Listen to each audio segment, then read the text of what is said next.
जय हिंद दोस्तों। आज मैं बताने जा रहा हूं सीआरपीसी के सेक्शन 144, 145 और 133 के बारे में।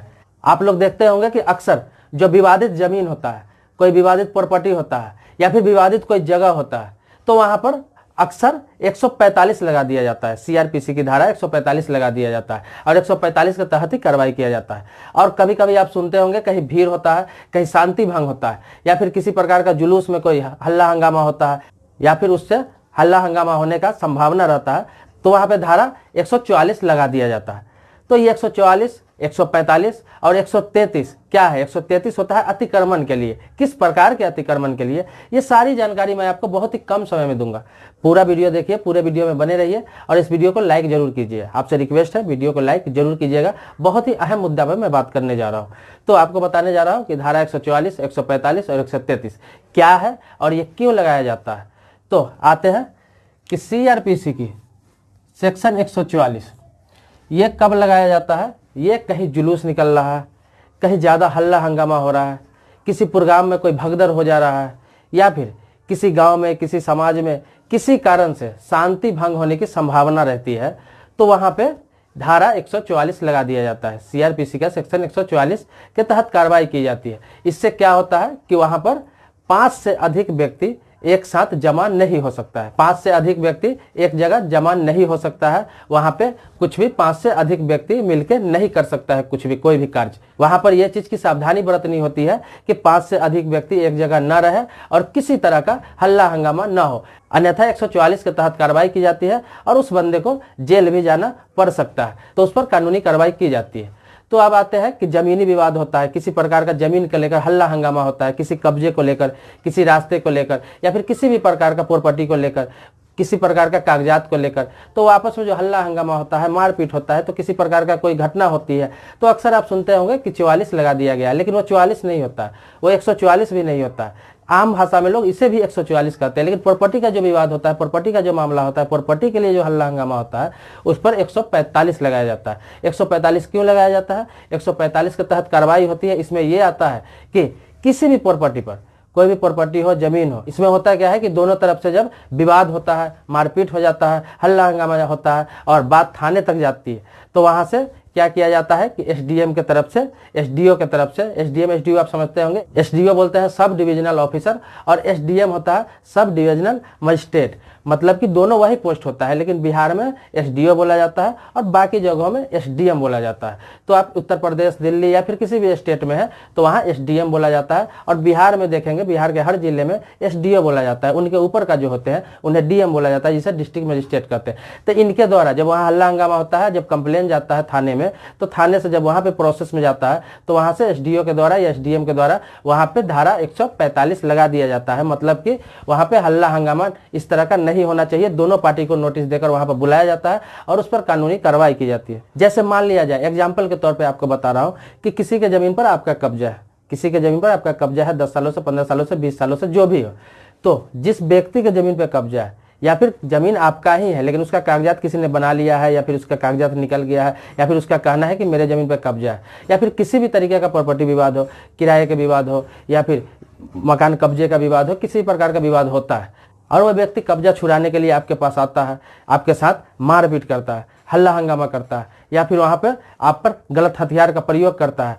फायरिंग करता है, तो इसके तहत आप जब थाना जाते हैं तो इसी सेक्शन के तहत कार्रवाई जब होता है, तो होता क्या है, जो सब डिविजनल मजिस्ट्रेट है, जो एसडीएम मैंने बताया, एसडीओ मैंने बताया, तो होता क्या है कि वो वहां पे जाके कार्रवाई करते हैं, दोनों को नोटिस देकर बुलाएंगे और इस पर कार्रवाई ये होगा, इस पर कार्रवाई ये होगा कि उस प्रॉपर्टी पर, उस जमीन पर या फिर किसी भी प्रकार की विवादित जमीन पर जिस व्यक्ति का कब्जा है 2 महीने पहले से, मतलब कि आप समझ रहे हैं कि जब विवाद होता है, जब ये कार्रवाई होती है, उससे 2 महीने पहले तक का जिसका उस पर कब्जा था, उस प्रॉपर्टी पर जिसका कब्जा चला आ रहा था, जो रह रहा था और जिसका दावा था, उसी के हैंडओवर कर दिया जाता है। मजिस्ट्रेट द्वारा उसी के हैंडओवर कर दिया जाता है और कहा जाता है कि आप कोर्ट जाइए, सिविल कोर्ट में जाइए, दीवानी अदालत में जाइए, वहां मुकदमा लड़िए।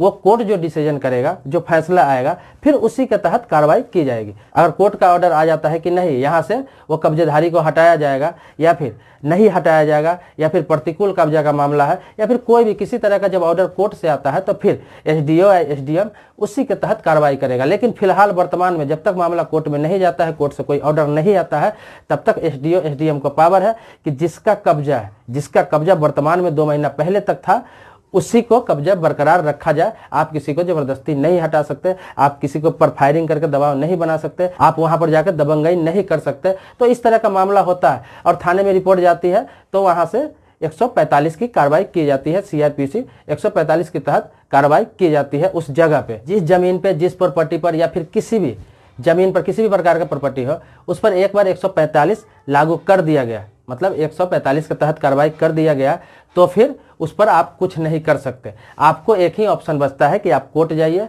सिविल कोर्ट जाइए, मतलब दीवानी अदालत जाइए, और वहां से मुकदमा लड़के आप जो भी डिसीजन आएगा, फिर वहां से जो ऑर्डर होगा, फिर एसडीओ उसका पालन करेंगे। लेकिन वर्तमान में 145 के तहत एसडीओ को ये पावर है, एसडीएम को अधिकार है कि वो अपने तहत और अपना पावर उपयोग करके कार्रवाई कर सकता है। मतलब वर्तमान में जिसका कब्जा है उसको दे सकता है, या फिर जो भी उनके मन में निर्णय होगा वो दे सकता है। अब यहाँ पे एक कंडीशन और भी आता है, आप कहेंगे कि जमीन मेरा है और कोई कब्जा कर रखा है, तो एसडीओ या एसडीएम उसे कैसे कब्जा रहने दे सकता है। इसके लिए जो कार्रवाई किया जाता है, तो एसडीएम की तरफ से, एसडीओ की तरफ से जो नोटिस किया जाता है, तो ऐसे ही नोटिस नहीं किया जाता है सिर्फ कार्रवाई करने के लिए। कार्रवाई करने का मतलब है कि आपको दोनों का कागजात लेकर आने के लिए कहा जाता है।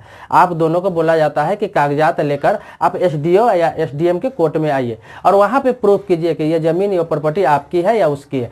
वहां पे सारा कागजात देखा जाता है, वहां पे सारा चीज देखा जाएगा और देखा जाएगा कि दोनों तरफ से अगर सही है, दोनों व्यक्ति सही है, या फिर किसी एक के पक्ष में भी मामला जा रहा है और दूसरे का कब्जा है, तो फिर क्लियर वहां पे आपको कुछ नहीं कहा जाएगा। ये कहा जाएगा कि आप सिविल कोर्ट जाइए, लेकिन जिसका कब्जा है अगर वो साबित कर देता है कि इस जमीन पर, इस प्रॉपर्टी पर मेरा 12 साल, 15 साल, 20 साल से कब्जा है, तो एसडीओ एसडीएम तत्काल प्रभाव से जाकर उसको नहीं हटा सकते हैं जब तक कि कोर्ट का ऑर्डर नहीं आ जाए।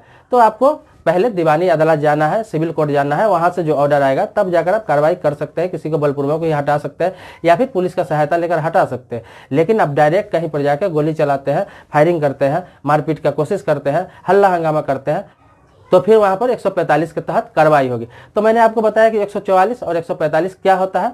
तो 144 के बारे में मैंने आपको बताया कि भीड़ भाड़ या फिर हल्ला हंगामा कहीं पर, या कहीं पर रैली निकल रहा है, जुलूस निकल रहा है, किसी तरह का हंगामा हो रहा है, तो वहां पे 144 लगा दिया जाता है। अगर पुलिस को शक होता है कि वहां पे शांति भंग हो सकता है, मारपीट हो सकती है, किसी की हत्या हो सकती है, या फिर किसी की जान जा सकती है, या फिर सामाजिक माहौल खराब हो सकता है, तो वहां पे धारा 144 लगा दिया जाता है। लेकिन आपको एक चीज और बताता हूं कि सीआरपीसी के धारा 144 जो है, ये सेक्शन शादी के लिए या फिर शव यात्रा के लिए, मतलब कि किसी की मृत्यु हो गई, कोई कब्रिस्तान लेकर जा रहा है, शमशान लेकर जा रहा है उसे, या फिर किसी की शादी है, तो उसमें धारा 144 लागू नहीं होता है। इसमें छूट दी जाती है, जितना भी संख्या में है लोग एकत्रित हो सकते हैं। उस स्थिति में परमिशन लेके 50, 100, 200 लोग एकत्रित हो सकते हैं, उसको नहीं रोका जाएगा। ये सिर्फ जहां पे शांति भंग होने की संभावना है वहां पे लागू किया जाता है। तो इस दोनों को तो आप समझ गए, 144, 145 कहां लागू होता है, किस परिस्थिति में लागू होता है। लेकिन 133 के बारे में आपको बता दूं कि 133 जो है वो अतिक्रमण के लिए लागू होता है। जैसे कि कोई सरकारी सड़क है, प्राइवेट सड़क है, किसी भी प्रकार का जो चालू सड़क है, जो आम रास्ता है, वहां पे आपका आना जाना है और वहां पे कोई मार्ग अवरुद्ध करता है, मतलब कि रास्ता रोकने का प्रयास करता है, या फिर आने जाने में आपको डिस्टर्ब करता है, या फिर गाड़ी लगा देता है, कुछ लगा देता है, कोई कंस्ट्रक्शन का सामान डाल देता है, आपको किसी भी प्रकार से सार्वजनिक जगह पर, या फिर पार्क है, पार्क में आपको दिक्कत होता है, वहाँ पे कोई कंस्ट्रक्शन का सामान गिरा दिया हुआ है, या फिर आपको वहाँ पे आने जाने में, या फिर आपके बच्चों के खेलने में कोई किसी प्रकार का डिस्टर्ब होता है, कोई आपको परेशान करता है, तो इस स्थिति में 133 के तहत कार्रवाई की जाती है। अगर वो सार्वजनिक स्थल है और आपको किसी भी प्रकार का अवरुद्ध किया जाता है, मार्ग अवरुद्ध किया जाता है, किसी भी प्रकार का परेशानी आती है, तो इस स्थिति में 133 के तहत कार्रवाई की जाती है उस व्यक्ति पर जो आपको डिस्टर्ब करता है, दिक्कत करता है, ये कार्रवाई भी एसडीएम और एसडीओ ही करते हैं। मतलब कि आपका जिससे विवाद है दोनों पार्टी को नोटिस करेगा, वो दोनों को बुलाएगा और 133 के तहत दोनों से पूछताछ की जाएगी। दोनों का मामला क्लियर करने के लिए बोला जाएगा कि किस परिस्थिति में आप दोनों का विवाद हो रहा है, किस परिस्थिति में विवाद हुआ है, उसका इंक्वायरी भी कराई जाएगी और जो दोषी होगा उस पर कार्रवाई भी की जाएगी। तो ये होता है 133 अतिक्रमण के लिए होता है, चाहे किसी प्रकार का अतिक्रमण हो, किसी प्रकार का मार्ग अवरुद्ध कर रहे हैं आप किसी का, या किसी को डिस्टर्ब किया जा रहा है सार्वजनिक स्थल पर। तो दोस्तों मैंने आपको बताया आज सीआरपीसी के 3 धाराओं के बारे में, 144, 145 और 133 के बारे में।